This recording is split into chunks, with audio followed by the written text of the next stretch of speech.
उत्तर प्रदेश के एक छोटे से गांव में अमर नाम का किसान रहता था। उसका जीवन मिट्टी से जुड़ा हुआ था। सुबह सूरज निकलने से पहले ही उसकी दिनचर्या शुरू हो जाती। गाय भैंसों को चारा डालना, खेत में बैल जोतना और सिंचाई करना। उसकी पत्नी सरला घर संभालती और दो छोटे बच्चे सोना और मोना स्कूल जाते।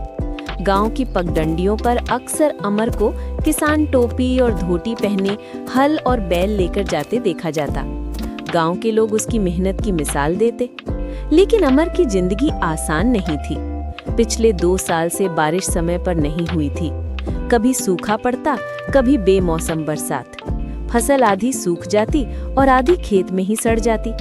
कर्ज बढ़ता जा रहा था। गांव के साहूकार ने उसे थमकाना भी शुरू कर दिया था। एक दिन खेत पर काम करते करते अमर ने देखा कि उसकी बेटी सोना हाथ में किताब लेकर आई। उसने कहा, बाबा, मास्टर जी ने होमवर्क दिया है। लिखा है मेरे पिताजी पर निबंध। मैं लिखना चाहती हूँ कि मेरे पिताजी दुनिया के सबसे बड़े किसान हैं। अमर मुस्कुराया, पर भीतर कहीं टीस उठी। उसे लगा, बेटी तो गर्व करती है, लेकिन मेरी हालत तो बहुत खराब है। सरला ने उसे समझाया, अमर, मेहनत कभी बेकार नहीं जाती। आज मुश्किल है, कल अच्छा होगा।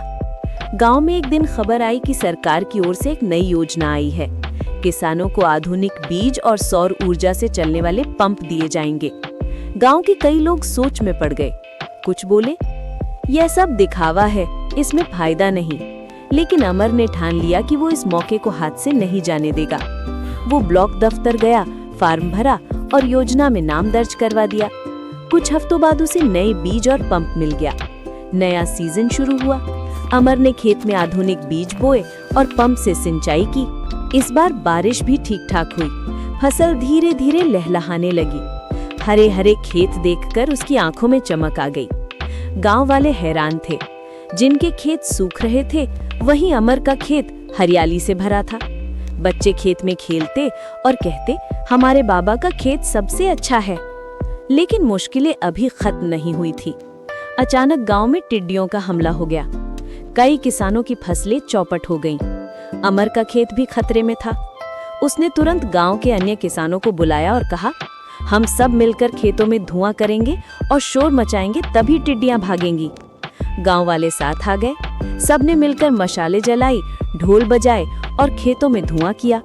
धीरे धीरे टिड्डियां उड़ गई और फसल बच गई। फसल कटाई का समय आया। इस बार गेहूं और धान की बम्पर पैदावार हुई। अमर के घर अनाज से कोठार भर गया। उसने साहूकार का सारा कर्ज चुका दिया। गांव में उसके खेत की चर्चा होने लगी। गांव का प्रधान बोला, अमर, तू गांव का गर्व है। तूने दिखा दिया कि मेहनत और नई सोच से सब मुमकिन है। बच्चों की मुस्कान देखकर अमर का दिल भर आया। उसकी बेटी सोना ने निबंध प्रतियोगिता में लिखा, मेरे पिताजी हीरो हैं। वो सिर्फ हमारे घर के नहीं, पूरे गांव के किसान हैं। अमर ने महसूस किया कि किसान सिर्फ खेत का मालिक नहीं होता, बल्कि धरती का रखवाला भी होता है। उसने निश्चय किया कि अब वो गांव के दूसरे किसानों को भी नई तकनीक अपनाने में मदद करेगा। कुछ ही सालों में गांव में हालात बदल गए। सब किसानों ने आधुनिक खेती शुरू कर दी। अब गांव आत्मनिर्भर हो गया था। अमर ने अपने बच्चों को पढ़ाया लिखाया। सोना डॉक्टर बनी और मोना इंजीनियर। लेकिन दोनों हमेशा कहते, हमारे बाबा किसान हैं, तभी तो हम यहाँ तक पहुँचे।